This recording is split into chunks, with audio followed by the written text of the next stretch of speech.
Hello, everyone. My name is Kessia Kopecky. I'm a Communications and Engagement Specialist with Edmonton Global. It's so great to have you all here today in person, and for the folks watching online, thanks so much for tuning in. We're here to talk about connecting hubs to decarbonize Western Canada. I have with me Brent, Rebecca, and Zach, and I think we'll just get right into it. So I'd love to start with your introductions, and Zach, I'd like to start with you. So tell me a little bit about yourself and what you're working on and what's important to you. Yeah, thanks, Kessia. My name is Zach Cunningham. I'm with the Transition Accelerator, and I lead the Calgary Region Hydrogen Hub. We just went public on March 21st, and a very active space, and excited to move forward with the hub and follow in Edmonton's great footsteps. Thank you so much, Zach. Rebecca. And my name is Rebecca Goldsack, and I am chair of Hydrogen Alberta, which is an affiliate of the Canadian Hydrogen Association, as well as I am COO at Diesel Tech Industries. Brent. And hi, I'm Brent Lakeman. I'm the Executive Director of the Edmonton Region Hydrogen Hub. We've had a hydrogen hub in the Edmonton region for 4 years now, and we've just sort of relaunched recently. So leading that work and coming out of Edmonton Global before that. Thank you so much, and thank you all for being here. I think this is going to be a really interesting session, just having all kind of regions within Alberta kind of connected together. It's going to be a really great conversation. I just want to let everybody know that's in the in-person audience and online, the last 5 minutes or so, we're going to do a Q&A session. So if you do have any questions online, feel free to throw them into the question area. And anybody here, if you think of anything, we'll have a chance and we'll be passing around mics later. Okay, so I'd like to get into the first question. Each of you are a part of a hydrogen hub in some form or another. Why is it so critical for the continued development of Alberta's hydrogen economy that we form hubs like these ones? And I'll start with Zach. Sure, thanks. I think the continued development of hubs across the province is certainly critical for the advancement of the hydrogen ecosystem. I see hubs playing a key role in aggregating demand, which is a key aspect of making things happen. But in addition, helping to identify the knowledge gaps that exist and helping to fill those knowledge gaps that exist, bringing folks across the value chain all up together at the same time. And I think to that point there too, one of the big roles that we play is the advocacy, both on a local level, a provincial level, and ultimately a federal level, as well as the networking. So in the hydrogen business, it's all about the ecosystem and collaborating multiple different organizations together. And we are really that web that starts the conversations through multiple different events and things that we carry out.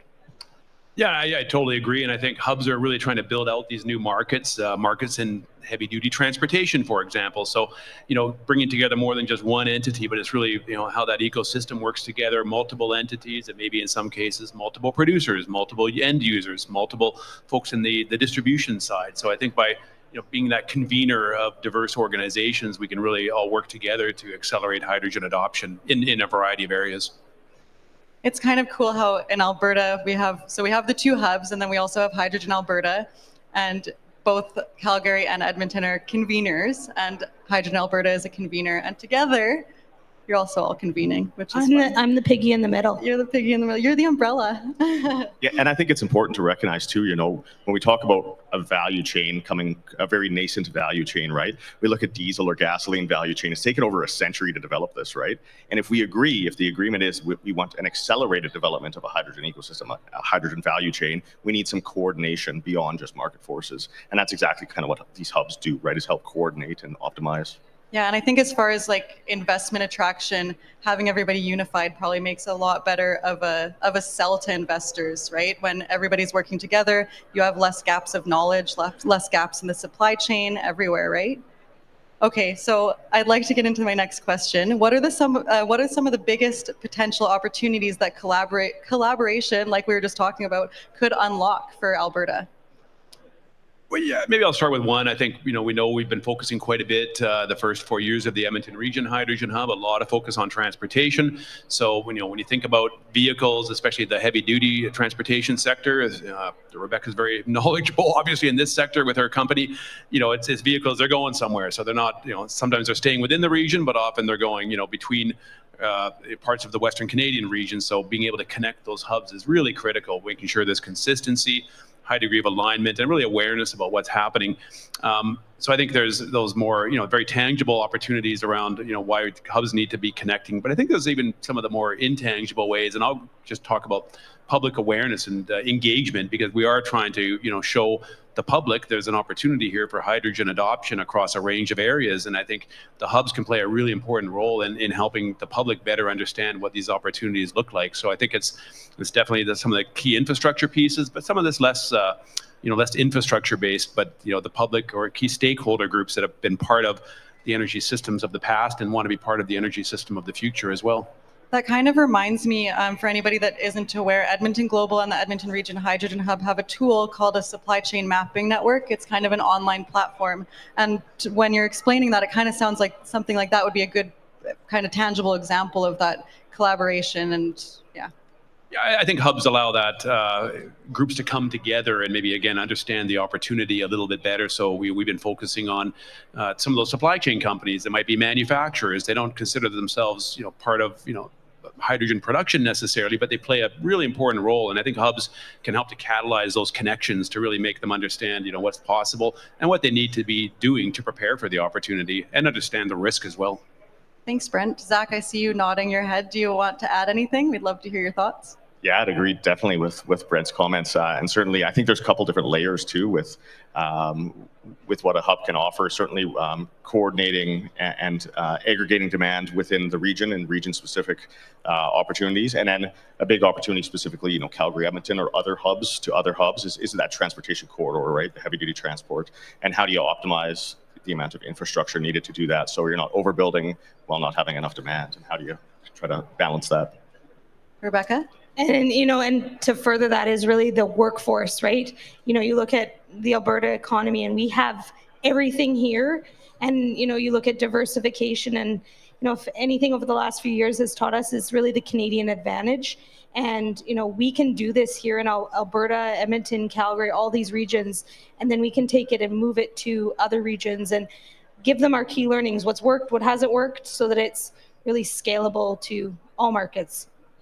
And that's probably a big initiative or mandate with Hydrogen Alberta too, being that there's one for every province, and then there's the Canadian Hydrogen Association. I imagine that a lot of that facilitation of information, the blueprints or the roadmaps, probably has a lot to do with the work that you're doing there, hey?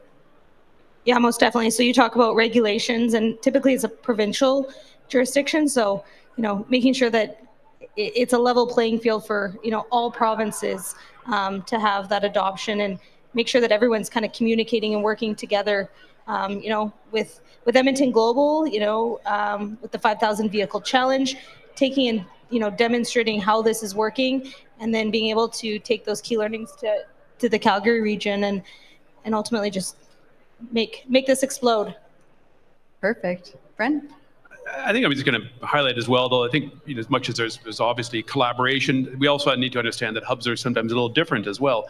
And, the Edmonton metropolitan region, has a certain type of an industrial base that's very favorable to hydrogen in certain application areas. Other hubs may have different assets. So I think, just wanting to avoid groupthink necessarily, but there's also some distinctness. And I think being able to build off the strengths of one hub, whether it's in Alberta or whether it's in Western Canada or even hubs around the world. So I think there's a bit of a learning experience, and also recognizing that, we'll see different models adopting different models in again, other parts of the world. I think we've seen these bottom-up, ground-up models here within ground-up. That sounds bad, but the bottom-up models in Alberta, where it's really these local players like Calgary Economic Development, the Alberta Industrial Heartlands, the municipalities really driving it forward based on their unique strengths. Zach, I know you have more to say. Yeah, certainly, and I couldn't agree more with you, Brent. I think certainly there is no cookie cutter approach when it comes to hubs, and I think it really speaks to the need for strong, data-driven, objective analytics, especially at the beginning. Right, we look at the Edmonton Foundational Report, Calgary Foundational Report. A lot of work has been done to try to identify assets, opportunities. Would a hub work in this space, right? So I think that really speaks to having a good understanding at the foundational level to understand how things are different. And I think that then bodes to, the fundamental of, we're talking about these corridors, and it's really going to be, Edmonton, Calgary, a couple locations in the interior BC, going all the way to Vancouver. But it's these hubs that are going to be created that then end up connecting all these dots to, build out the ecosystem. But, we thought, Class 8, and I mean, all of us can attest when you're talking about the data and analytics, we all thought Class 8 long haul, that was going to be the early adopters of this technology. And it's really been a lot of municipal, return to home base driven early adopters of it. And so, the pieces will all align, but it's the hubs that are the centric part of, building out the chicken and egg that we all talk about today. So speaking of chicken and egg and foundations and building and corridors, let's talk about infrastructure a little bit. So how can we ensure that infrastructure built today is future ready and scalable for the growing demands of the hydrogen economy, especially when we're looking at it from a hub approach and the roles that hubs have in ensuring that? And Brent, I'd love to start with you. Yeah, I think the infrastructure is critical, and I think the hubs can play a major role in building out that the larger, more broad adoption to really justify what that infrastructure looks like. I think one company, one project on its own isn't going to do it, but I think again the first 4 years of the Edmonton Region Hydrogen Hub, we saw like 20-year-old projects all coming together to really show what we're trying to build up, to show it's not just one developer, one project, but it's by working together and seeing a bit of that vision, that plan for what it can look like, and what that future structure looks like. So again, governments, if they're going to invest in something, it's built for the future. It's not built for something maybe that was the idea 2 or 3 years ago. And I think that's one of the learnings I've seen from the hydrogen sector over the past several years. It's tough to predict. It's we can kind of see a certain model that it makes sense 4 or 5 years ago. Might be some political changes, some economic changes, technological discovery. Who was talking about data centers 2 or 3 years ago, including some data centers that are now focused on hydrogen. So I think it's both, being aware of what that larger vision, that larger opportunity looks like, but also being nimble and adaptable for a very changing environment, and making sure whatever infrastructure is supported, is also, somewhat nimble, I guess, in the future. I think perfectly to that point is that runway philosophy, right? What solution we need in the next 18 months is very different from 5 years from now. And knowing, that runway that we're working towards, and this is where the hub can really focus their energy on making sure that we have solutions today and working with different organizations to partner to that, and then looking at, the potential of the future. Okay. I would agree with everyone, and I would say really it comes down to developing a shared vision, right? What are our values as Albertans? What are our values as Canadians? What do we want to agree? Where do we want to go, right? And if we can figure out the end state, then we can figure out the steps to get to that and work backwards, right? Yeah. And I think that goes to the key message, right? We don't all want to, each organization have a different message that we're presenting. It's one kind of key thing. Cost parity for hydrogen is probably one of the big things on the transportation side, and we're all very much in alignment, with kind of the steps that we need to take. So not having different messages and. Yeah, and I think I've spent 30 years in government, so I think from that vantage point, seeing when hubs represent this broader spectrum of organizations, if you're receiving policy advice, whether it's coming from Hydrogen Alberta, but certainly from hydrogen hubs, when it shows, it's not just about one company or one project. This is really about what we need in the future. So I think that message can be very well received from governments, whether it's federal government, provincial governments, and even municipal governments, and it really validates, what they need to be doing, and that there's a strong degree of support around it. And I think the emphasis too, if I may, the emphasis should be like really on directionally where are we going, right? So certainly, in terms of absolute values or the contribution to the energy mix, we can debate those over beers all night long, right? What the absolute it's going to look like in 2050. But I think importantly, we all recognize that directionally, hydrogen is going to play a bigger role in the energy system to some degree. And if we just get going and get moving forward with that, it's going to be better for everyone. Okay, I have one question. It's not in my notes, but it's just, as we're talking, it's kind of coming up in my curiosity. And for anybody in the audience that might maybe not fully understand how hubs work and what the actual work taking place to accelerate hydrogen is behind the scenes. So when it comes to government relations, and we're looking at hubs and their role, what role do hubs have with engaging with the government in order to get incentives or policies in place or standards? I'm wondering if any of you can speak to that and maybe talk a little bit about that. I mean, I think I covered a little bit of that already, that, they can play a role in representing the spectrum of the hydrogen value chain, and including, even to an extent, the public and the communities and what the community perspectives may be. So I think they do play a really critical role. That's part of our mandate with the Edmonton Region Hydrogen Hub, is serving as an advocate and, making policy recommendations back to government. We've done a little bit of that already, kind of through other mechanisms like our 5,000 Hydrogen Vehicle Challenge. We have a Champions Council. Rebecca's been part of that. We wanted to make some recommendations back to government around things like exactly what Rebecca spoke about, the cost of the fuel. And, so we were able to advocate, and again, not just from one company point of view, but from a multitude of players across the chain. So I think we'll see more of that in the future, whether it's in transportation, and maybe in other sectors as well, that where hydrogen can play a significant role. So yeah, I think it's a huge role for hubs. Rebecca, do you have anything? You're nodding. Just the advocacy, right? It's, making sure that, hydrogen is top and center for, multiple different disciplines in government, because this is a large portfolio for a lot of them, and there is a lot of overlap within the industry. So making sure that those advocacy key messages are being put through. And then ultimately, a huge part of this is the network. So putting, different organizations together to kind of create this ecosystem. Right now, we're typically project-based, where, a few different organizations come together, put a project together to then, work towards it.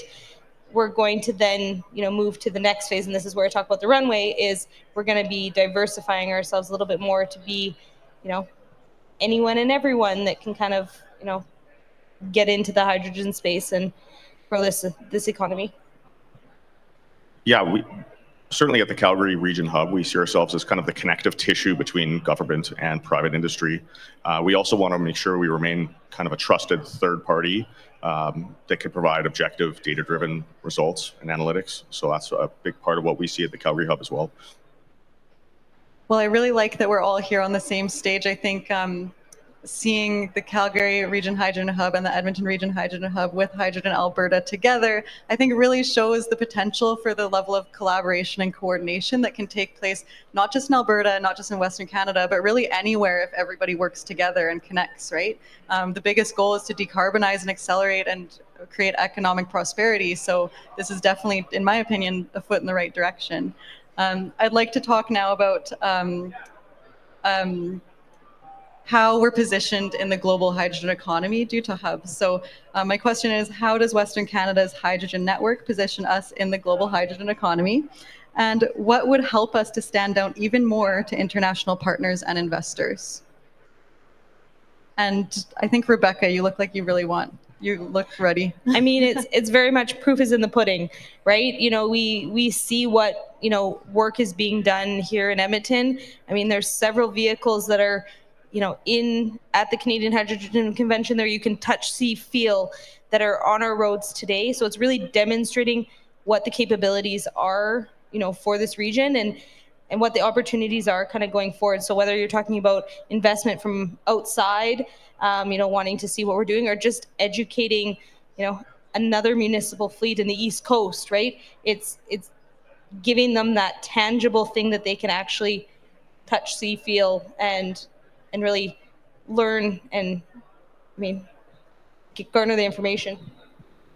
Yeah, I think that's, my previous role, I guess, with Edmonton Global was largely focused around investment attraction. And I think this region is seen, the Edmonton region, I guess, in particular, is seen very favorably from international investor point of view. They look at certain regions of the world that have, all of those, check boxes that are really needed: strong industrial base, innovation, skilled workforce, all of that. So that's why we've seen some of these, major investments in hydrogen production, clean hydrogen production, like Air Products, like Linde, like other projects enabled by things like carbon capture and storage. I think the next step, though, is back to hydrogen demand.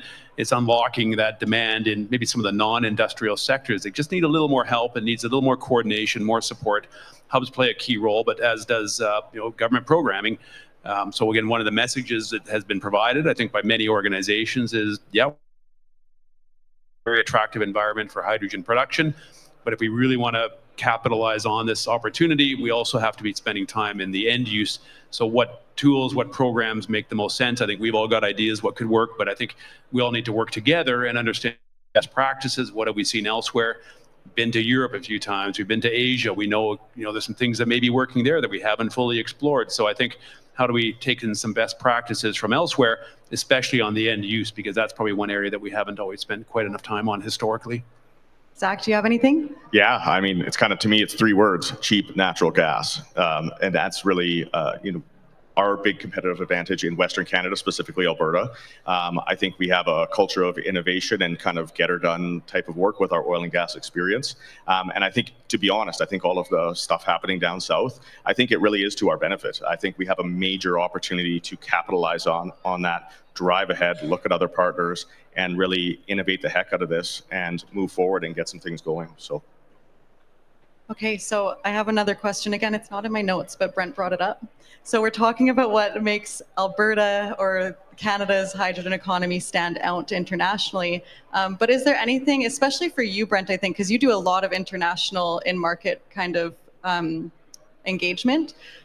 Is there anything that you're seeing outside of the Edmonton region, outside of Alberta, or even outside of Canada that maybe we can learn from as far as hubs, or even how we're building out our economy, how we're collaborating?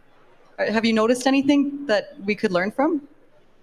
Yeah, I guess maybe one that comes to mind is we saw this a couple of years ago, actually, when we were at some of the other hydrogen events, and we were looking at the transportation sector, and we connected with some folks in the Netherlands that were partnering with other companies, around Western Europe. So looking at the Netherlands and Germany and these consortia-based models to, advance hydrogen vehicle adoption. So we were, quizzing them a little bit on how did that come together? How did that work? We sometimes get a little competitive in Canada, or certainly in Alberta, and sometimes getting everyone around the table can be challenging.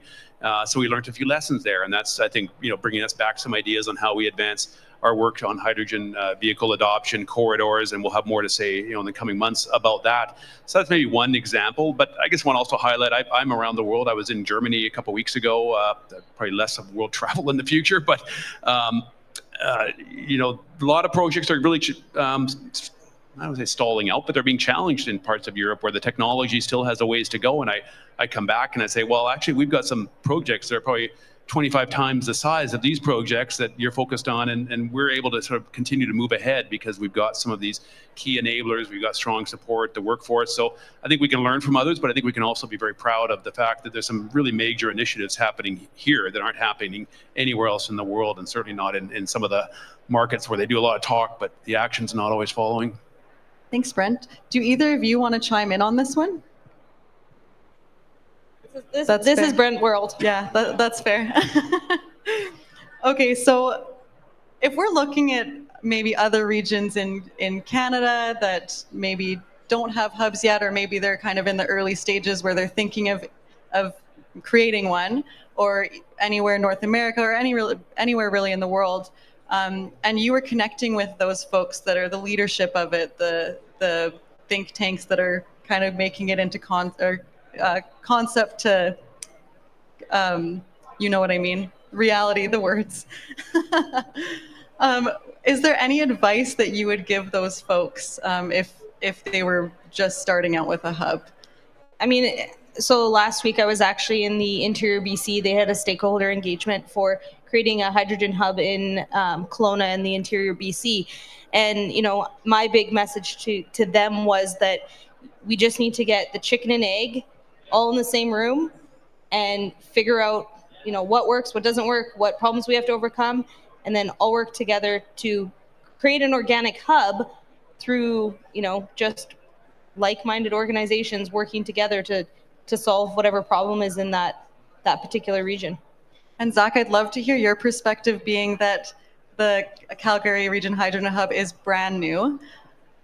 Yeah, great question. To me, it would be, let's go back to first principles, right? Let's have a solid understanding. For example, the Calgary region, there was the Calgary Foundational Report that Transition Accelerator conducted, and that was really the impetus for the Calgary Hub, right?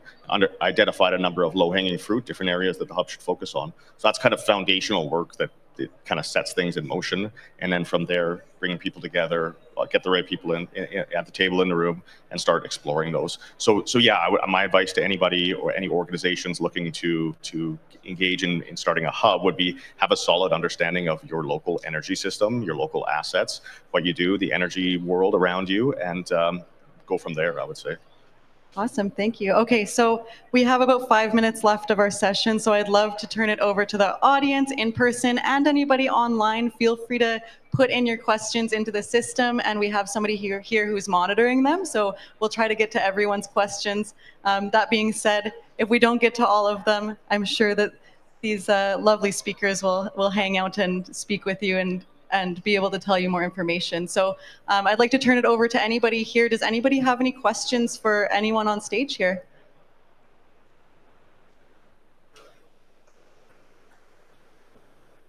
Hi there. My question's about having a network of hubs and like what literally that does. Like a truck, let's say a Class 8 truck driving from Calgary to Edmonton is more likely to be able to refuel in both cities. Is that like why geographically it matters? Or is there something else that I'm missing in terms of why we need multiples of these? So I guess that kind of comes down to the type of technology, right? And that's the difference in, trying and demoing different technologies. So with dual fuel, if, you have hydrogen in one region and not another region, you're then able to then drive on diesel if you don't have hydrogen available. So these hubs that we talk about are really trying to connect the dots between different corridors to develop hydrogen ecosystems so that, whether you're going from Edmonton to Vancouver, you have hydrogen available along the whole way. I mean, we've seen this be applicable to EV vehicles where it took a while to get, hydrogen or EV charging stations, along this corridor.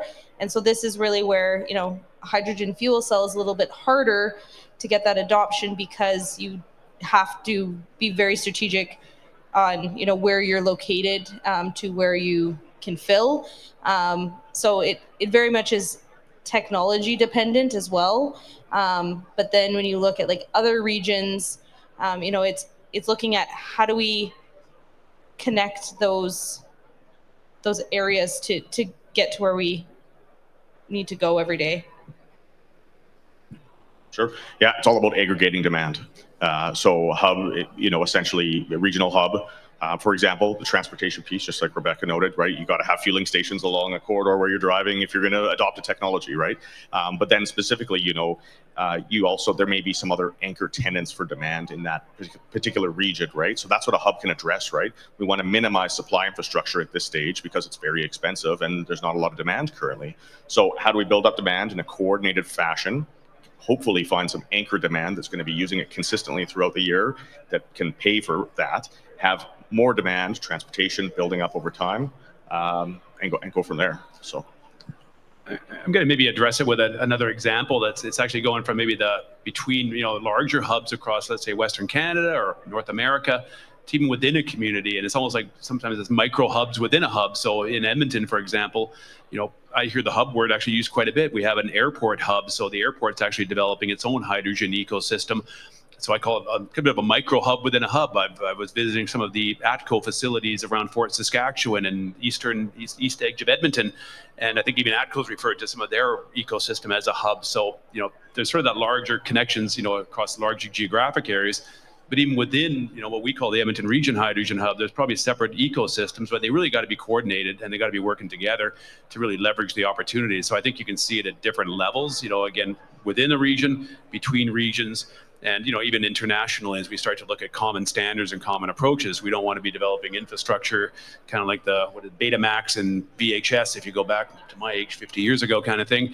So I think there's those examples that we really want to avoid. Obviously, standards plays a key role, and I think hubs can actually help catalyze some of the standards that are going to be needed in Canada and globally as well. Okay, thank you so much. That was a really great question, to the point where we've actually ran out of time and can't do any more questions on stage. That being said, I see a lot of hands up, so I do encourage you, please stick around, and we'll hope that our speakers will be able to answer any of your questions and keep the conversation going. For anyone online, if you do have questions, keep those in there. We'll get back to you as best as we can to answer any of your questions and get the information that you need. So thank you all so much for coming today on the Edmonton Global Stage, and thank you to everybody tuning in online.